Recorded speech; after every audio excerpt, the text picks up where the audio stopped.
Hello, I'm Wayne Dalrymple.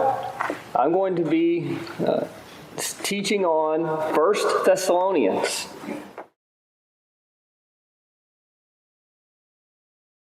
I want to begin by doing a brief introduction to the letter.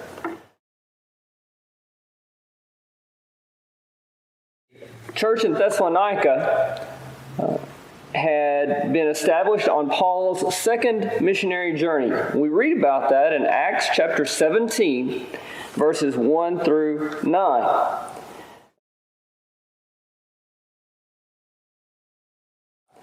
And so I want to begin by looking at a little bit of the background to the city and the church of Thessalonica.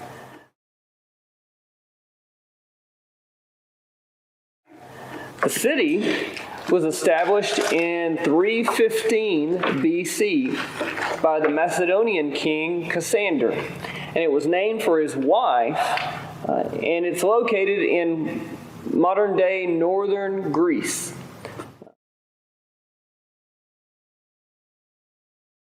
Greece was divided into basically two regions. It was Macedonia in the north and Achaia in the south.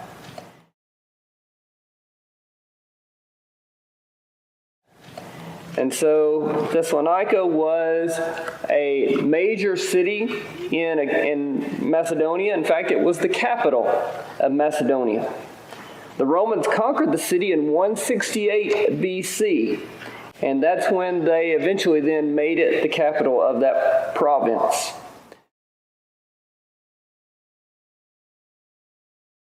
The city was located on the famous Egnatian Road or Egnatian Way.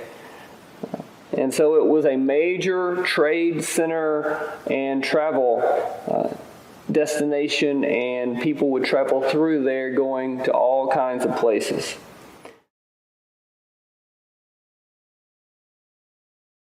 Paul worked there for just a short time, as we are told in Acts chapter 17. He had gone there because he had received the Macedonian call that we read about in Acts chapter 16, verses 8 through 10.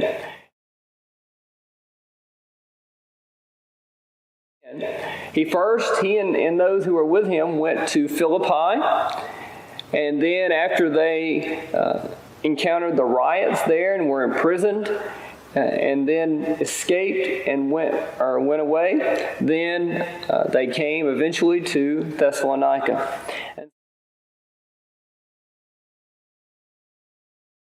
And so in Acts chapter 17, in verses 1 through 9, we read about the establishment of the church there. Paul probably was there between AD 50 and AD 51, so pretty early on.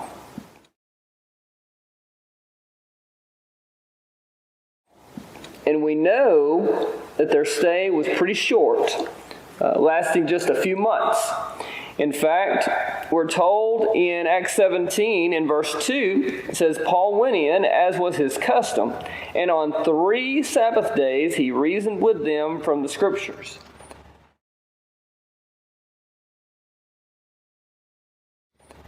Now, some people say that he just stayed there for that very short time, but it's likely that he stayed there for at least a few more weeks, maybe a couple of months after that, preaching and teaching to the Gentiles.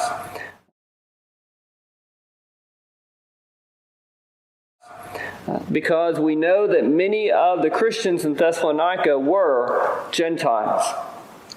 And so, but even so, Paul's ministry was very short there in Thessalonica. He did have some success we read about in Acts 17, verses 4 through 6.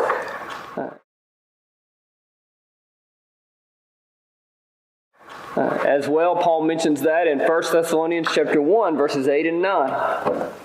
But then after the Jews caused him trouble, Paul and Silas were sent to Berea, according to Acts 17, verse 10.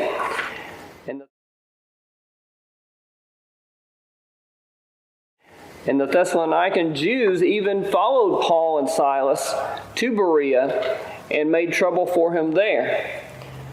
Then eventually Paul and his companions ended up in Athens, and then later on in Corinth.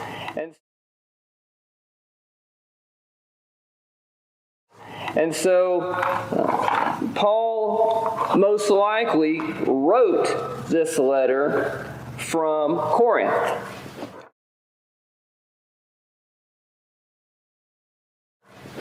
Now, we know that Paul is the author of this letter to the Thessalonians. In chapter 1, verse 1, he calls himself the author, as well as in chapter 2, verse 18.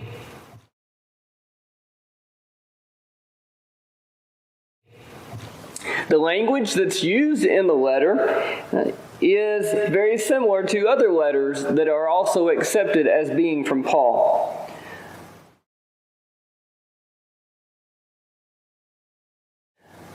Also, we have the mention of Silas and Timothy at the beginning of the letter, which is consistent with the idea that Paul would be there and would have written this letter.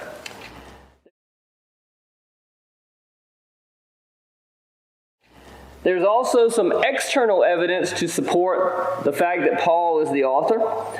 Some very early church writers make statements that are very similar. They seem to echo Paul's words.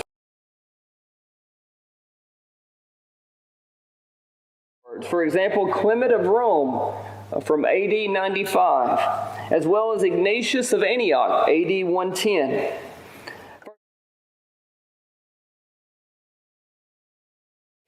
First Thessalonians is also included in both Marcion's canon and the Muratorian canon, both dated in the 2nd century.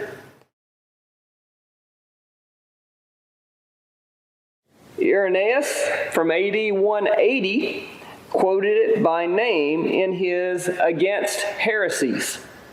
And so we have very good authority that Paul did write this letter to the Thessalonians.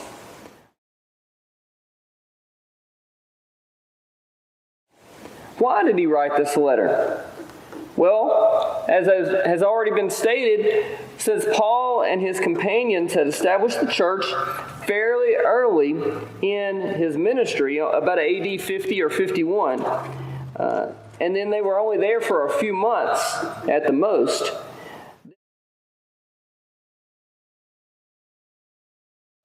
there were some subjects that the Thessalonians misunderstood. Paul did not have the opportunity to teach them perhaps in as much detail as he would like and cover everything that he wanted to cover with them.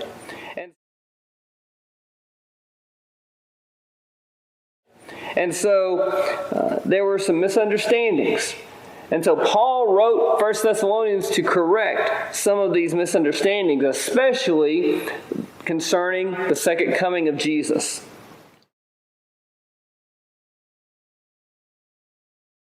And so Paul deals a lot with that, especially in the last part of the letter.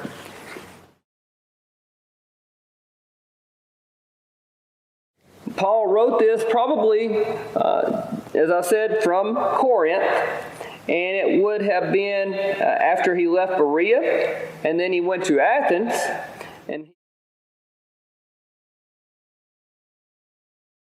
and he sent Timothy back to see how the Thessalonians were doing, according to chapter 3, verses 1 through 7 of this letter.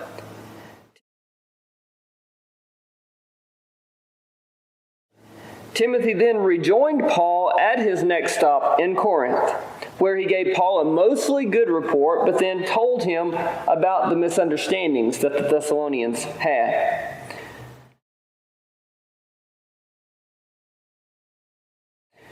And so Paul's time in Corinth can be dated with a lot of certainty. In fact, we see the mention in Acts chapter 18 about Gallio.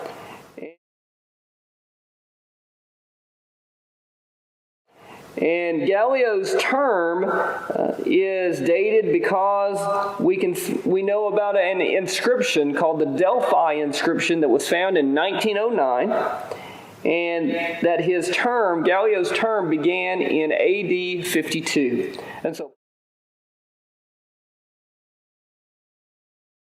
And so Paul was there some point before that. So it's likely that Paul wrote this letter sometime in perhaps late 51.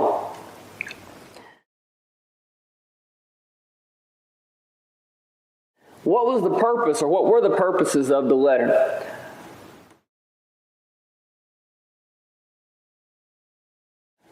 Well, Paul wrote this letter to console them in the face of persecution. They faced a lot of persecution even after Paul and his companions left.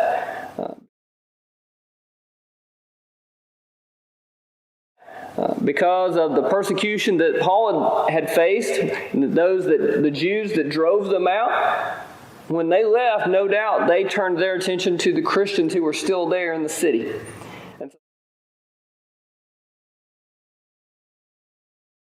And so they faced a lot of persecution. And so Paul wrote this to encourage them to remain strong.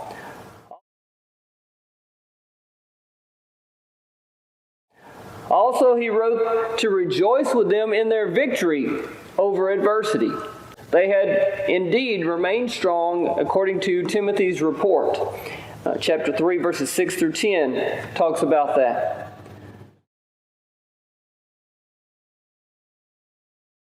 Paul also wrote to encourage them to be morally pure. Chapter 4, verses 1 through 8.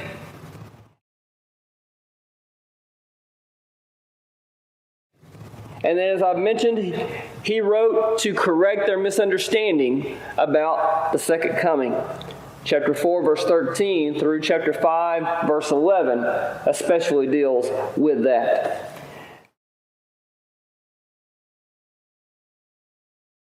And so we have the letter that Paul wrote to 1 Thessalonians.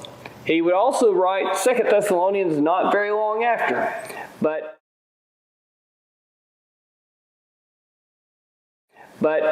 here we have this first letter.